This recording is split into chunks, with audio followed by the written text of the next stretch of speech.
I'm Adora Crystal. Welcome to the Rich Queen podcast. I believe that we each came here to experience, create, express something so freaking epic. And I believe that your life and all that you create is your queendom.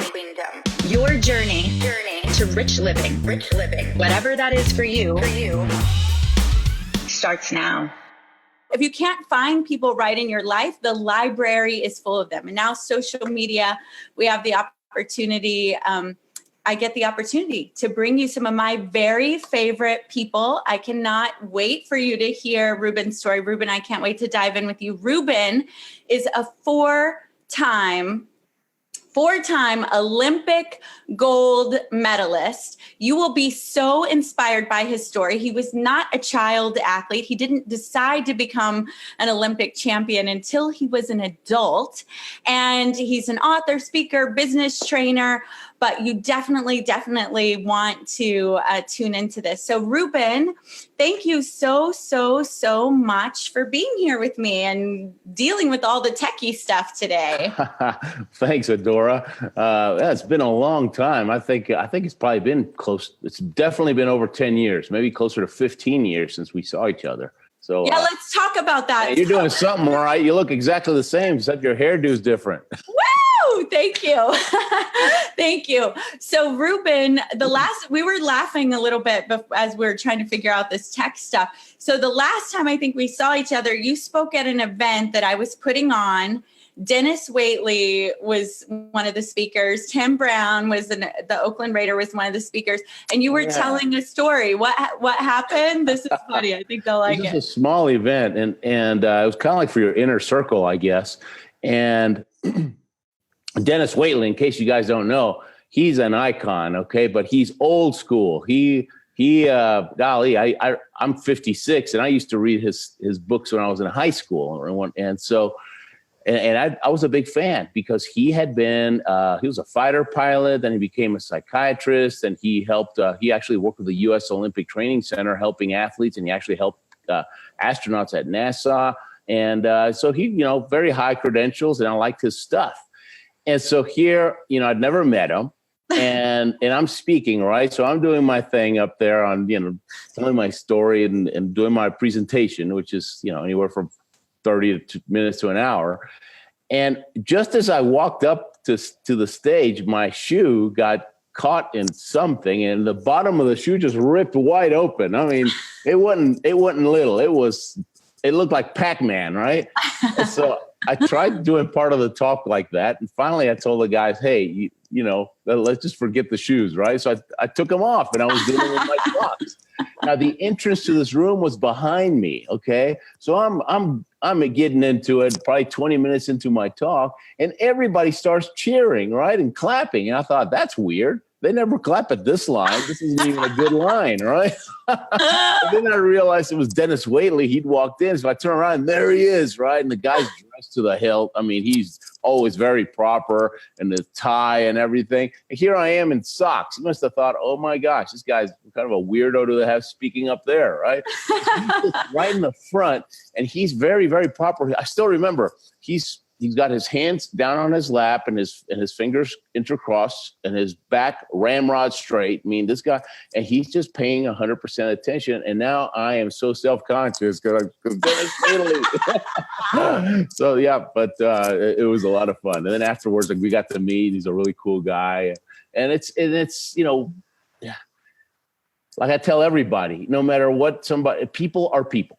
Nobody's better than anybody else, right? He might be a little further along than me, or a lot further along than me, but he's not better than me, And so there's no reason to put people up on a pedestal. You just, let's just sit down and have a conversation, and we can probably learn something from each other. Absolutely, Ruben. I love hearing that story, because that was a big deal. It was the first event I had ever done, and Dennis had been a mentor for some time, and he flew in on his own dime to come be with us. And I was just, he was so he's so awesome through and through, an awesome guy. So I had my own nerves going. You've got your nerves going. Everybody's got your shoes are off. Like, oh my goodness, that's amazing. So let's dive into your story, because it is phenomenal. And you have so many lessons. And so you weren't an athlete. And so at 21, you decide, what made you decide you wanted to be an Olympic? You got it down. Let's start at the beginning. Why? I got it down. Why? Okay. Yeah. That's one story I can remember. I was born in Argentina, and we came to the States when I was 6 years old. And when I was 10 years old, I'm sitting in the sofa watching the Olympics on TV. And it was the 1972 Winter Olympics, and watching them with my brother, Marcelo. And I was hooked, right? And as a kid, I learned how to speak English by reading adventure books. I read 20,000 Leagues Under the Sea, Around the World in 80 Days, all these books about kids that led adventurous lives. And so I was always looking for the adventure. I was going to do the same. And so I see the Olympics and I'm hooked. And I knew, man, that's my adventure. And I got all excited. The problem was I'm a slowpoke, okay? I'm not a good athlete. I got a lot of heart but no body. And so I was always on the bench. I was on the bench for kickball. And so, oh, yeah, they invented it. If you go to Wikipedia, look up a kickball bench, got a picture of me sitting there. I doubt that, but that's fine. And so I had a lot of desire and a lot of excitement, but I didn't believe it was possible. So if you don't believe something's possible, why even try? So I didn't do anything. And for 2 years, I talked the talk, but I didn't walk the walk. And my dad got tired of hearing me. And he said, Ruben, you like to read books. Why don't you read some biographies? If you'll study the lives of great people, you'll figure out what works and what doesn't work. And life to success leaves clues. So success leaves clues. I love that. I started reading, and I realized, gosh, biographies are just like true life adventures. And after a while, I realized they're all the same. It's always a story of somebody had a dream, then they went through a struggle. And then as long as they didn't quit, they had their victory, right? Or at least they had a shot, right? There's no guarantees in life. Right. And everybody, what they all had in common was perseverance. And so after reading a few of these, I made a decision. I said to myself, hey, perseverance is a key, right? And from today on, Ruben doesn't quit anything. I mean, as a 12-year-old, I made a decision and I stuck with it. And so fast forward a few years, and I'm reading biographies, and then I find out that Houston Baptist University, I lived in Houston, they had an NCAA Division I soccer team. And I was a soccer player. I played soccer all my life. I've got really good skills, but I'm a slowpoke. So those skills are worthless because the other guy gets to the ball first. So I was still on the bench. It was so frustrating. But I found out HBU had a soccer team. So I tried out, made the team. And a couple of weeks, and I even got a scholarship. My dad got excited about that. And wow. Yeah. And so, but a couple of weeks later, coach says, hey, after practice, come to my office. I got to talk to you. I go, he says, close the door, sit down. He says, obviously you had an incredible tryout that day a couple of weeks ago because you're really not that good, okay? Oh, dang. It's easy to laugh at now that I know you have 4 medals, right? No, I don't have medals, okay? You got to stop saying that I'm a 4-time Olympian, but I got to play with the big boys, but I didn't win medals at the Olympics. Oh, got it. I thought you did. Okay, but that's okay. But anyways, so he says, you're a threat to our own team. You only, from now on, you play when we're winning by 2 goals. And so I played 5 minutes a game. Okay. I was on the team but I realized I became the Rudy of the team. I realized I better become valuable around here. Otherwise they're going to cut me. So I did all the marketing for the team. I mowed the lawn. I did whatever it took. I figured if this guy cuts me, he's going to have to hire 3 guys to replace me. And around that time, I'm 21 years old, bench warmer. And the Olympics roll around again, 1984 Sarajevo Winter Olympics. And I'm watching them on TV, and I see Scott Hamilton, the figure skater, little tiny Scott Hamilton, about 5'1", 110 pounds, soaking wet. He wins the gold medal, okay? And I got excited. He gave me hope.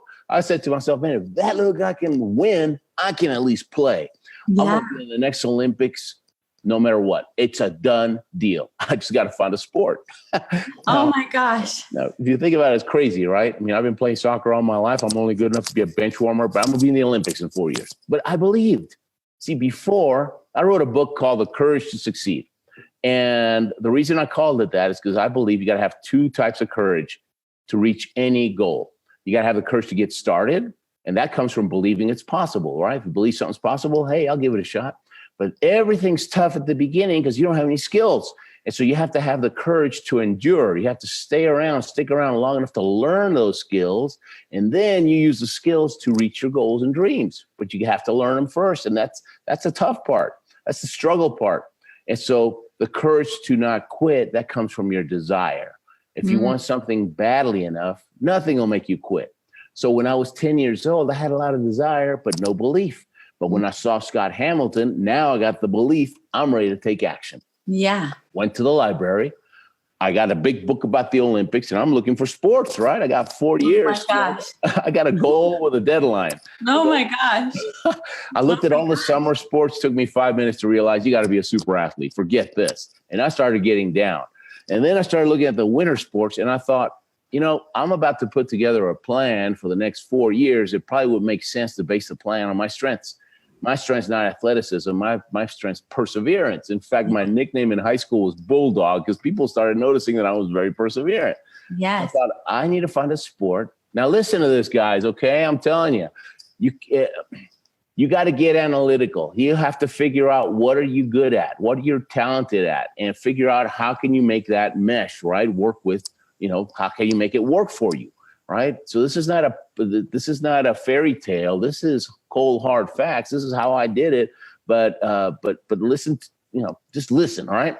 Okay. So anyways, I went and I thought I got to find a sport with so many broken bones, a sport that's so tough that it's going to be a lot of quitters, right? Only I won't quit. That's how I can shine. And so now I'm looking for tough sports, ski jump, bobsled, luge. I lived in Houston, Texas, though. That's the problem. Hot, humid, flat, sticky. I never skied before. So forget ski jump. That'd have been suicide, right? Yeah. And bobsled, where are you going to find 3 other nuts that want to do the bobsled? I mean, right. Makeup for that, right? Yeah. So actually, I know those guys, okay? If you're Jamaican and you listen to this, don't get mad at me. I'm buddies with them. In fact, at the end, I'm going to tell you about a page on my website. And if you scroll all the way to the bottom, one of the Jamaican bobsledders, he just had me on his podcast, and we got it down there and you can watch it. So, that's great. So that left the luge. I'd never seen the luge on TV. The luge is where you're going down the bobsled track, 80, 90 miles an hour. You're wearing a skin tight spandex suit and a helmet. The helmet's just for decoration. Okay. If you crash, you're not going to help much. And so it's nuts. Okay. And so I went, I didn't even know where the track was. I wrote Sports Illustrated a letter, because I figured, no one in Houston's going to know where the luge track is. And so Sports Illustrated actually wrote back and they said Lake Placid, New York. And they sent me a picture. Okay, get this, guys. They sent me a picture with a guy on a luge. As soon as I got it, I put it in in a frame, stuck it right in front of my bed in my room. In front of your bed? Yeah, in my bedroom, right? Yeah. And he was the luge. And how old were you? How old were you? 21. 21. That's what I thought. Yeah. Yeah, I lived at home. And so I'm from Argentina. You live at home till you get married if you're from South America. It's a good deal. You save money and then you can go do stuff like go to the Olympics. And so don't kick your kids out of the house. Keep them in there. So anyways, I put the picture of the luge man. I called him the luge man. First person I saw in the morning was the luge man. He reminded me, right? I'm going for the Olympics. I got to eat right. I got to hang around winners. I got to read good books, associate with the right people, put good stuff here, right? Mental toughness. Last person I saw at night before I shut off the lights was the luge man. So that's what I dreamt about all night. See, so it's a very basic way of keeping my goals in front of me. It was like today, I actually, my picture, that same picture, it's in my office right now, right? I see him every day. And, but every day before I turn on the computer, one of the things I do is write down my goals, right? And it doesn't have to take a year, okay? I just write Beijing 2022. I'm going for the 2022 Olympics. So that's all I need to write. Now my day has a focus, right? And that gets me. Are you going again? Well, I got to qualify, right? But I won't know till about a month before. But I love this. I'm trying to become the oldest person to ever compete in the Winter Olympics. Wow. And the first person to ever do it in 5. I was the first person to do 4 Winter Olympics, each in a different decade, 80s, 90s, 2000s, and 2010s. Wow. Make Beijing, it'll be 5 decades, guys. I mean, my you gotta make the cover of the AARP magazine then, forget it. I might not make the Wheaties box, but maybe they'll have me on the Fiber One box, right? Or Geritol or something. So anyways, I called Lake Placid and I said, I'm an athlete in Houston. I want to learn how to luge. Will you help me? Right. And the guy says, how old are you? I said, 21.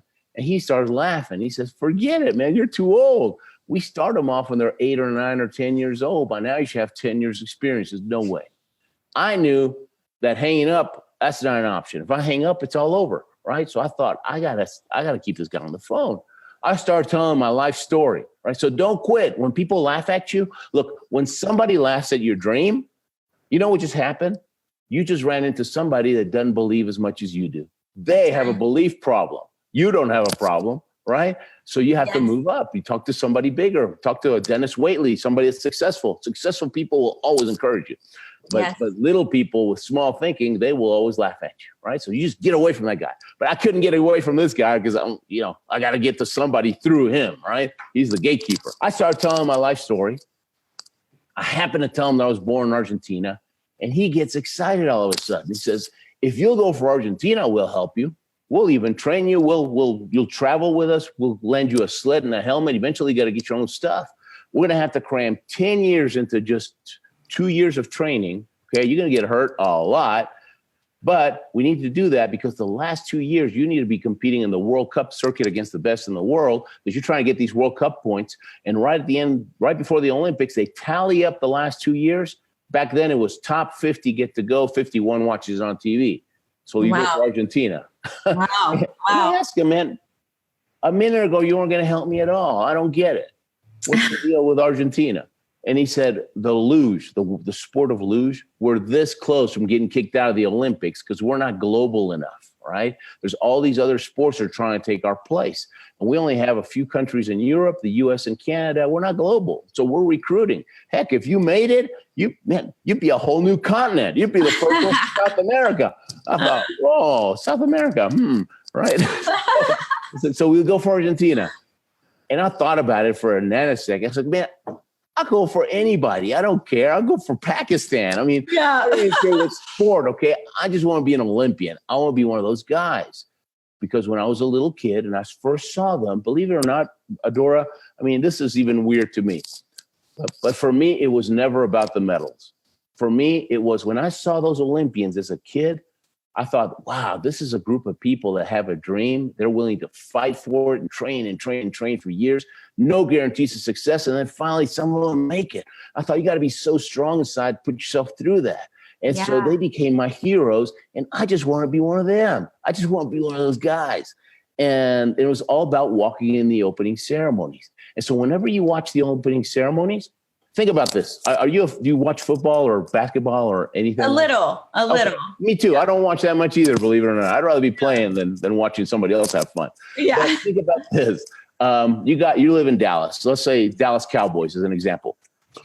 When the football season starts, there's only a handful of teams that even have a shot to make it to the Super Bowl that year, right? Because either they're not that good, or they're in reconstruction, or they got a bunch of people hurt. There's only a handful. Everybody else is just trying to hopefully make it to the playoffs, right? Some of them had a chance to do that. So when you watch the Olympics, the opening ceremonies, it's the same thing. It's the same in every sport. When everybody's so happy because 80% of the people in the opening ceremonies don't have a chance to win a medal. They're just happy to be there, right? Yeah. They're getting to compete against the best in the world. And so that's where I was. And so I go to Lake Placid, and the first 2 years were brutal. I mean, I'm crashing 4 out of 5 times. I mean, it was awful. My mindset going in, I put on mental armor, right? And I said to myself, a broken bone is a temporary inconvenience because 40 days later is going to be stronger than before. So Ruben, I remember one thing I remember that about your story that really, and of course, this was a while back, but that really stood out to me is that you said when you were looking for a sport, you looked for the sport with the most broken bones because you knew there would be a lot of quitters. Yeah. And that's why I had it down to ski jump and bobsled and luge. When I first saw all those summer sports, I thought there's no way, right? And I started getting down and got that close from just forget it. There's no way. And then when I started looking at the winter sports, I'm analytical. I'm a chemistry biology double major. Okay. Oh my gosh. I love it. Okay. Oh my God. I analyze things, and I'm really good at seeing connections. And I've done the Myers-Briggs test, and I'm like there's only 3% of the people that are like me, the right crazy mind like me, that can make connections and analogies really well and just see things like that. Right. Yeah. And so I saw the connection of, hey, I'm perseverant. I gotta find a tough sport. That's how a persevering guy can stand out. Yeah. And it worked, right? Everybody, when I talk about that at a presentation, right, in a big speech, people laugh, right? Because to them it's kind of quirky and strange. But I guess so. If I'm only 3% of the people are crazy thinkers like me, then of course it would be funny to the other 97%. All right. Well, it's just like, it says a lot about that bulldog personality, about that, like, I'm going to outwork them.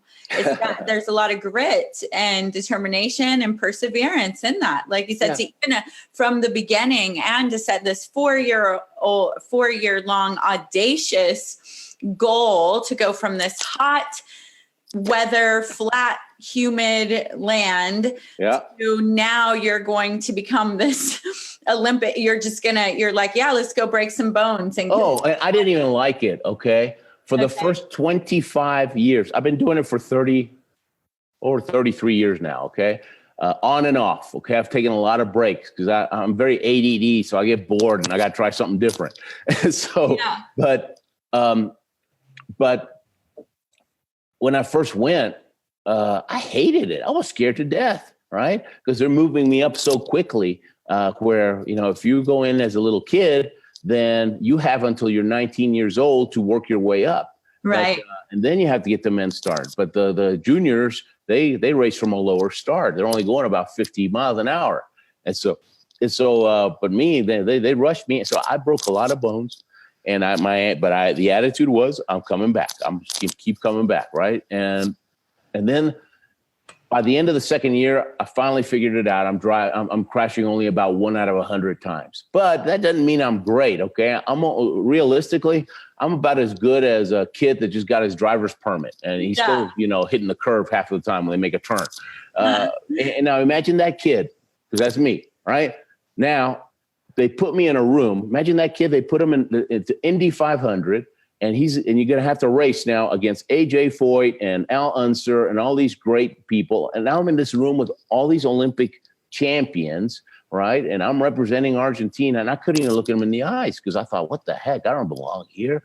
Wow. You guys are, so I'm having this crisis of belief, right? And I would go to the darkest part of that start house, and I wouldn't even look at anybody, but I would just force myself to keep coming back to get those World Cup points, so my world standing would rise. And right near the end, right before the end of when the Calgary Olympics were going to start, I cracked into the top 50 and I got to go. So the first 2 years were a physical struggle. The last 2 years was a psychological struggle, totally different. And I'm hating the sport, okay? The first 25 years, I white knuckled it, okay? I was so scared. I hated it. For 25 years of being angry. Yeah. But your why was you wanted to be this hero, this adventurer. The why is I want to be in the Olympics, right? And so you don't focus on the struggle. There's always going to be a struggle. You focus on the dream, because the dream will give you the strength and the power, everything you need to bust through those struggles. So why you wanted to be in the Olympics was because it meant you were a superhero. You were made of all of this. That's right. That's right. It's because I had a low self-esteem. A lot of high achievers have a very low self-esteem. So isn't that the truth? Right. And that's what drives them, so right? Many times. Yeah. But I've been there. We're working through our own stuff. We're reading all the books. Everybody is into personal development is trying to figure it out, right? And counselors, like professional counselors and psychiatrists, same thing. They realized, I haven't figured this out, and they studied to try to figure it out. And so if you ever go to a counselor, you want to go to someone that's been through similar struggles like you, because then they can guide you. But not any counselor can be good to you, right? Mm-hmm. And so, not any psychiatrist, not any coach. It's got to be somebody that's been through there. And where you want to, and what you've been through and where you want to go. Yeah. So believe it or not, my self-esteem was so low. I got picked a lot in middle school and in elementary. By high school, I was okay, but I got picked on a lot. And so I thought there's something wrong with me. And it was different because, different culture and everything, right? Yeah. I don't think it was a race thing. I think it was just because I was, right. You had your own, I just didn't fit in. I was a misfit. And so it wasn't until I was a 3-time Olympian that I started feeling okay in my own skin. Can you believe that? Wow. I can't believe it because it takes years, right? These beliefs and ideas and everybody struggles with something different, but it's at every level, everybody's messed up. Yeah. Once you and if you think you're not, you're lying. You're lying. Once you've worked with enough leaders, achievers in every industry. I mean, I was listening to Robert Holden from Shift Happens at an event recently, and he said he has several bestsellers, but every single book, not good enough, not ready yet, you're too old. And we all face this, right? So at one, yes, you get mastery in one area that doesn't. You can quit or you can fight it, Right, where you fight it. I mean, I had a multi-billionaire several years ago. He was a business owner. He was a 6th grade educated truck driver. Okay. But he started a business and became a multi-zillionaire. This guy's tough as nails. And he told me, hey, Ruben, when somebody gets knocked down, you know what you do? You kick them. If they stand up and kick you back, they're a winner. So I wouldn't be that mean, but that's what winners do. They pick themselves up, they dust themselves off, and they get back in the fight. So I saw the luge as my vehicle, a vehicle that was going to get me to my dream. I wasn't going to do it playing ping pong or basketball or any of the stuff that was fun for me because I just wasn't good enough at those things. Right. So I had to do it. And so you have to figure out what your vehicle is. And, if it's going to get you to your dream, great, go take it. Be happy that you found a vehicle. Yeah. Tell me if you agree with this, that, we take in all this self-development and we're emotional beings by nature and we want love and we want to feel like we're living our potential.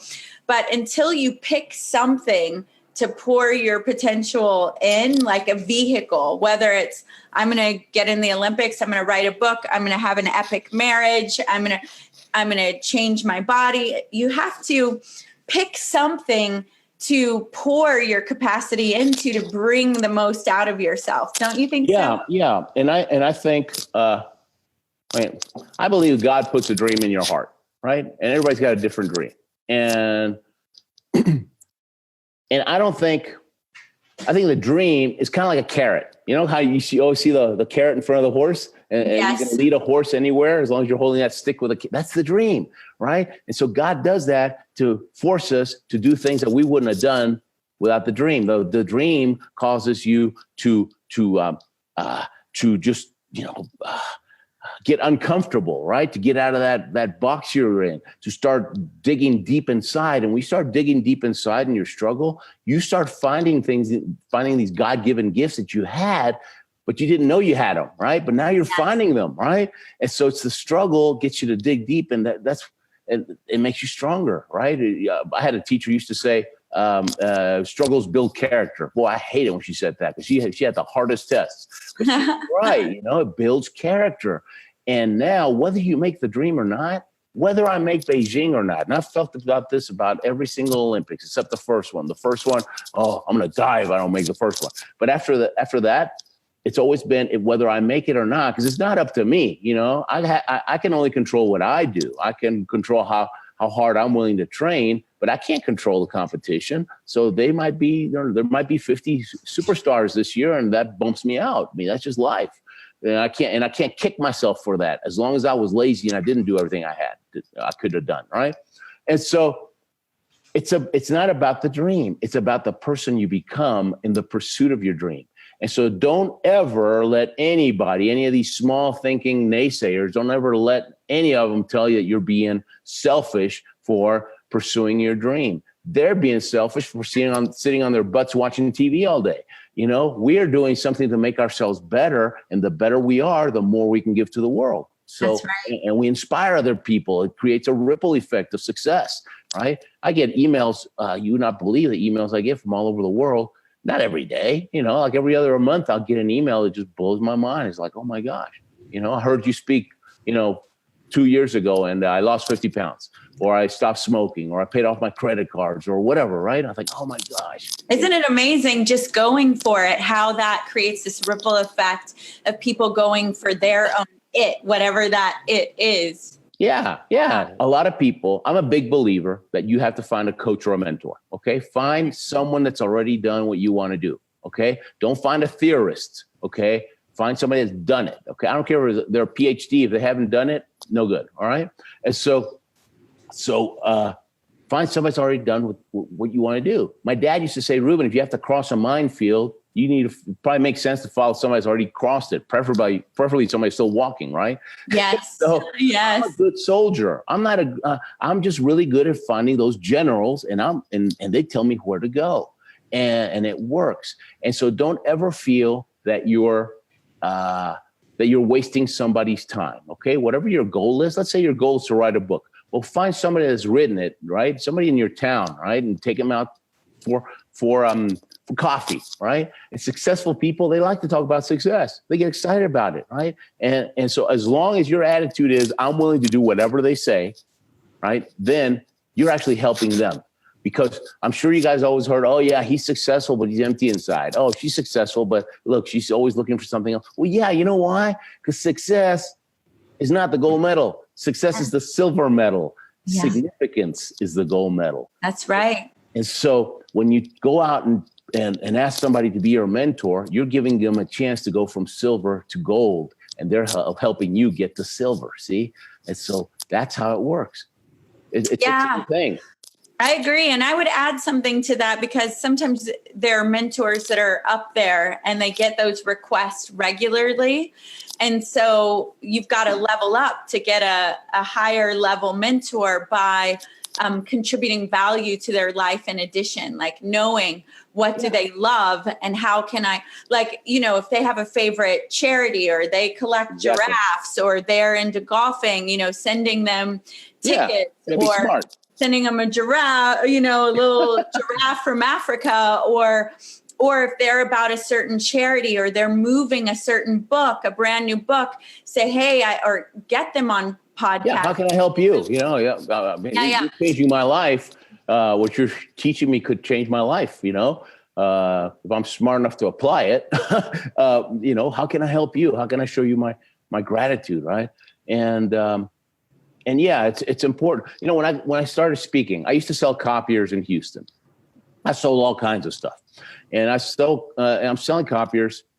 A month before the Salt Lake City Olympics, 2002, this little kid in my neighborhood, he goes, little fifth grader. He goes, hey, Ruben, when you come back from the Olympics, will you be my show and tell project in school? I said, sure, why not? And I pictured show and tell when I was a kid, 30 kids in a classroom, everybody's showing something off. And, I figured 5 minutes, I'll be in and out of there. So I took the sled, the helmet, the Olympic torch. I was a torchbearer. So I thought, no prisoners. I'm finally going to get a gold medal in something. Yeah. Show and tell, right? Yeah. So I go to the school. The principal takes me to the auditorium. It was actually the cafeteria. There's 200 kids sitting on the floor. He says, you got 45 minutes. Have at them. They turned it into an assembly, but they didn't tell me. And I thought I was going to die, okay? I'm a shy guy. I really am. Nobody believes me, but I am. I just get excited when I'm talking about this stuff. Right. I said a little prayer. I said, God, what do I do now? Because I was terrified. And what I felt I needed to do was just tell them your story and give them some pointers to help them reach their goals. Come on, what we're doing right now. It's conversation. And I did. And afterwards, the principal, he gets in my face. He goes, man, you got a gift. You're better than the people we pay. You do this for a living. He's going on and on. I said, what, you get paid for show and tell? Yeah. And he said, no, it's a speaking profession. Don't you know anything? I didn't know. But he was in my face about it for the next 3 days. I'm thinking, you know what? I was having fun up there. Maybe I can inspire some people to really go for it in life. This sure beats selling copiers. I quit my job 3 days later. Okay. I don't recommend it.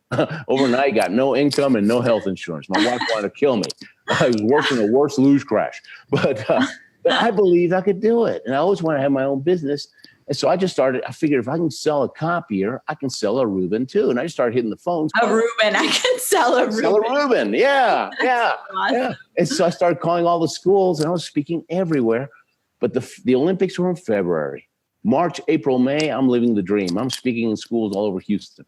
I forgot that the summer is going to be dead. We're $50,000 in credit card debt from the Olympics. By August, June, July, and August, zero money, okay? By August, we're 3 months behind our house payment. We almost lost a house, shot our credit, and we're on food stamps. Top of the world in the Olympics in February and humbled big time. And then I realized, man, I tell everybody to find a coach or mentor. I'm not even taking my own advice. I can tell stories, but I don't know how to build this business. And so I found a guy in Houston, and he was a successful speaker. And I asked him, hey, will you be my mentor? And at first he didn't want to, because he was so tired of having to deal with all these people who wanted him to be his mentor, but they weren't willing to do anything. And I says, man, I'll make you proud. I promise you. He goes, okay, you got me once a month. You take me to lunch. You got me for 60 minutes. If you're smart, you're going to bring a pad full of questions, okay? At the end of the meeting, I'm going to have an assignment for you. If we ever meet and you haven't done last month's assignment, it's over, okay? Because I don't want eternal learners. I want action people. And I said, fine, except I can't afford to buy you lunch. I'm on food stamps. Here's the deal. We're going to go to Starbucks, okay? You can have anything in the menu as long as it's coffee of the day. Put as much sugar and creamer as you want in it, but that's all I'm paying because I'm broke. Yeah. Like, all right, fine. First time we meet, this guy's mean, tough. I mean, all my mentors are big, mean, tough guys, right? Because I'm such a hard head. That's the only people who get through to me. And so he says, first thing he says, I don't care if you're a 10-time Olympian, unless you write a book, no one's going to take you seriously because an author is considered the authority of his subject. He wrote the book on it. I said, I can't write a book. I made C's in English. See, all the negative, right? All the negative self-belief. I said, I can't write it. My parents celebrated when I brought a C from school. And he goes, you got a great story. You write it down. We give it to some A students. They clean it up. That's just great. I love that. I thought, oh my gosh, I didn't think about that. He goes, yeah, it's called editing. So shut up and sit down. You guys beating me up, but I'm doing. That was the courage to succeed.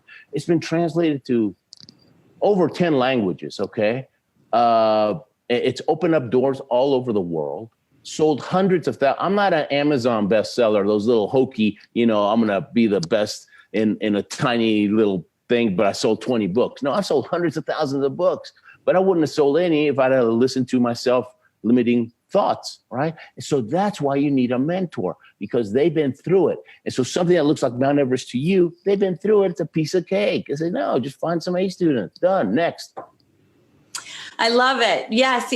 I love it. I love there are so many takeaways. Persistence, choose a vehicle, don't quit. Feel the fear, white knuckle it, do it anyway. 25 years of white knuckling through Olympic. That's so crazy. And then get a mentor, find a mentor that, and find a way, like, listen, do what they say, make them proud, and you can have it. And definitely go for your dream. And it's selfish if you don't go for your dream, because other people. You're so good. You listen so well. You must be one of those A students. I would have missed all this stuff. No, I wasn't an A student. I was always talking and like shenanigans. But I do listen well. I listen hard. I think connection is one of the most important things on the planet. I remember what it was like when I would listen to a speaker and swing from a branch of hope to the next branch of hope to the next. So I love the opportunity to share not only my work, but other great people and their stories with the world. So thank you so, so much for being with me here today and allowing me to share you with my friends and audience. And I can't wait to see what happens with Beijing. I'm going to be in Portuguese too for our casual catch up. Yeah, when Argentina marches into the opening ceremonies of Beijing, if you see a guy on a walker, that's me. No, just kidding. They'll lay me down the sled, give me a shove, and. Oh wait, and where can they go if you have a website that they can get some daily tips and some mentorship and that way? Easiest thing to do. It's the easiest thing to go. Just go to Ruben, RUBEN, Ruben Tips, right? TIPS.com. RubenTips.com. RubenTips.com. There's a bunch of articles that you can read. My articles have been on Forbes, a bunch of big magazines and stuff. You're big time. You can sign up for a newsletter, right? You get every 2 weeks, you'll get a pick me up. If you don't like it, hit unsubscribe. It won't hurt my feelings, okay? It's fine. Guys, if you like this, share it, share the love, share the love. That's right. Some positivity. Videos there. I mean, I speak all over the world. That kid asking me to be a show and tell. I've spoken for over 100 of the Fortune 500 companies since that day. I mean, all over. Awesome. It changed my life, right? And so there's lots of videos there. There's online courses. There's all kinds of free stuff. But if you really want to invest in yourself, there's some, you got to, some stuff you can pay for too. Awesome. I so enjoyed you. Thank you for making it through the tech stuff. And I can't wait to connect again soon. You got it. Take care, Dora. Great seeing you. Thank you, Ruben. Great seeing you too. Hey, it's Adora Crystal again. I hope you so enjoyed this episode of the podcast. If you did, please share it with 3 friends right now. Please use the hashtag The Rich Queen Movement because we are always giving away prizes to our tribe. And if you want to go deeper with us, be sure to go to therichqueenmovement.com and take the free class that we're offering. It's going to help you unlock massive gifts inside of your own DNA. Until next time, so much love.